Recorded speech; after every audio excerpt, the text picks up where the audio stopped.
Worldcoin. Worldcoin, c'est aujourd'hui une crypto-monnaie qui fait couler beaucoup d'encre et de salive. Plusieurs personnes se questionnent par rapport à cette crypto-monnaie qui a surpris le monde entier et qui est aujourd'hui en train de collectionner beaucoup de données.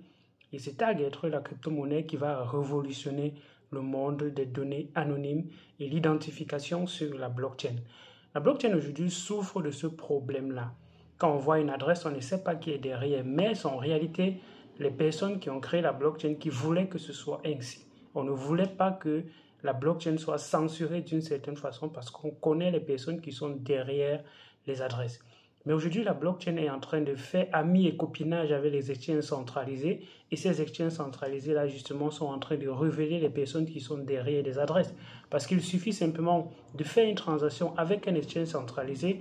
Les exchanges centralisés font justement les know your customer. Donc, quand tu as une adresse dans un exchange et tu envoies quelque chose dans un exchange, on sait exactement qui est derrière cette adresse-là.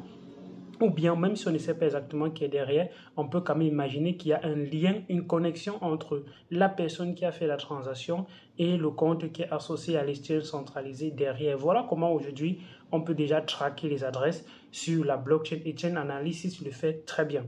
Est-ce que la crypto-monnaie est encore anonyme aujourd'hui? Pour certaines crypto-monnaies, je dirais non. Bitcoin, Ethereum, tout ce qui est en EVM, ce sont des crypto-monnaies qui ne sont plus d'une certaine façon anonymes. Mais aujourd'hui, qu'est-ce que Worldcoin veut faire?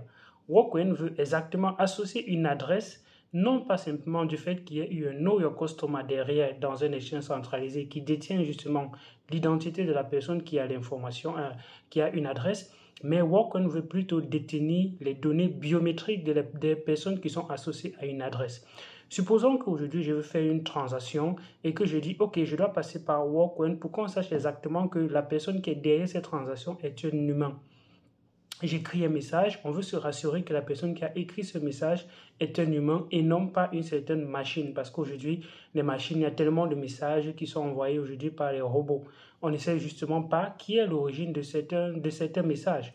Donc, pour éviter cela, on doit devoir associer maintenant l'identité sur la blockchain à quelque chose de biométrique. Et donc, Worldcoin va mettre sur pied un dispositif de dire, OK, il y a un scan rétinien.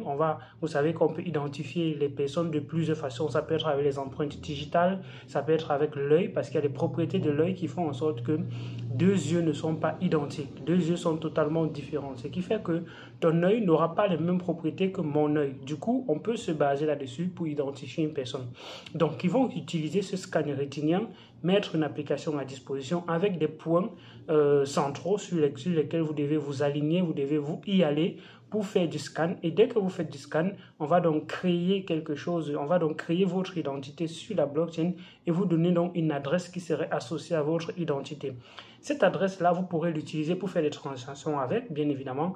D'autres ne sauront pas que c'est vous d'une certaine façon, mais l'entité derrière qui a utilisé votre adresse, votre identité biométrique pour générer cette adresse, c'est exactement qui est derrière parce que quand vous imaginez bien quand vous faites un scan rétinien, vous donnez votre visage, vous donnez votre photo, vous donnez clairement, vous montrez clairement qui vous êtes. Et c'est enregistré forcément dans les bases de données de l'entreprise derrière qui vous donne cette identité numérique sur la blockchain. Donc, ce qu'on est en train de faire aujourd'hui avec les exchanges centralisés, c'est exactement la même chose qu'on est en train de faire avec cette entreprise Worldcoin qui dit justement vouloir être anonyme et que les données ne seront pas traitées d'une certaine façon. Mais derrière, on peut se poser la question de où sont stockées ces données, qui détiennent ces informations, qui détiennent toutes ces données biométriques-là. Est-ce qu'à un moment donné, ils ne vont pas vouloir justement vendre cela au gouvernement pour qu'on sache exactement qui sont derrière ces adresses? Ce qu'on accuse aujourd'hui, les exchanges centralisés, c'est exactement la même chose qu'on accuse aujourd'hui avec Worldcoin. Et quand je vois des personnes aujourd'hui ne pas comprendre cet impact majeur qu'il y a avec ces crypto-monnaies et comprendre justement les raisons pour lesquelles les gens s'indignent, les gens sont frustrés dans le monde entier, dans l'écosystème de la crypto-monnaie à cause de cela, je comprends que les gens ne comprennent pas réellement ce qu'on est en train de vouloir construire au-dessus de la blockchain. Et je vois des personnes aller s'aligner pour aller donner leur identité et récupérer une petite portion du Worldcoin dont on ne sait exactement pas à quoi ça servira à l'avenir. Donc, les amis, Moi, particulièrement, je ne vais pas participer à ce projet. Même s'il y avait une machine à côté de moi pour les walk-coins, je ne le ferai pas parce qu'aujourd'hui, on peut se poser la question, toutes nos données qu'on met sur Facebook, c'est détenu par qui? Qui sont les personnes qui utilisent derrière.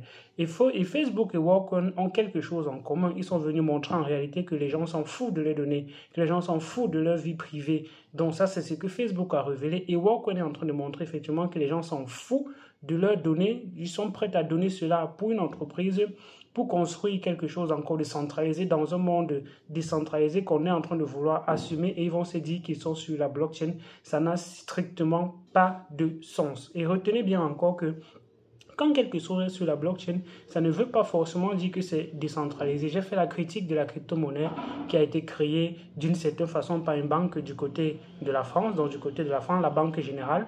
C'était bien évidemment sur la blockchain, mais c'était hyper centralisé. Et vous devez comprendre qu'on fait la centralisation même dans une plateforme qui est décentralisée. Donc les amis, évitez ce genre de projet, évitez ce genre de choses parce que c'est incompréhensible et c'est totalement en adéquation. Donc, en fait, ce n'est pas en adéquation avec les principes que veut la blockchain, les objectifs que la blockchain veut construire. La blockchain veut construire une décentralisation et faire en sorte que cet écosystème, le monde en général, soit d'une certaine façon décentralisé. Donc, s'il y a des points de centralisation et que ça se passe sur la blockchain comme Walkon est en train de faire, ce n'est pas aligné avec les principes de la blockchain. Donc, quand on va dire qu'on va utiliser l'intelligence artificielle, oui, l'intelligence artificielle, c'est pour récupérer ces images-là, les analyser et maintenant fournir quelque chose de numérique comme une signature numérique qui va être d'une certaine façon la clé privée pour garantir votre clé publique qu'on va vous donner pour donner à d'autres personnes pour recevoir, pour faire des transactions avec. La sécurité de cette clé publique sera garantie uniquement par votre scan rétinien et voilà où on a besoin d'utiliser l'intelligence artificielle pour matcher votre image avec quelque chose de tangible, quelque chose de numérique qui va être comme une clé privée pour signer les transactions. Donc les amis, moi particulièrement, je ne recommande pas cela et vous avez suivi le post de Vitalis Buterin. Vous avez également suivi les posts d'autres personnes qui sont bien plus influentes dans l'écosystème que moi, que c'est tout simplement de la merde. Dis-moi ce que vous pensez en commentaire de cette vidéo. C'était Elvis Konjo, like et partage. Il permet à d'autres personnes de comprendre justement ce qui se cache derrière cette crypto-monnaie-là qui fait baver certaines personnes de Dieu parce qu'on va voir certaines petites perdièmes qu'on va nous donner pour récupérer ce qu'on a de plus précieux qui est nous-mêmes. Notre identité, c'est nous. Et si on la donne comme ça gratuitement, aussi facilement à une entité, alors on est en train de créer encore une centralisation et on est peut-être en train de donner les données du monde entier à une seule entreprise. Et vous savez très bien que la CIA guette ce genre d'entreprise pour récupérer ces informations et contrôler le monde. C'était Elvis Konjo, à d'autres vidéos sur la chaîne. Ciao.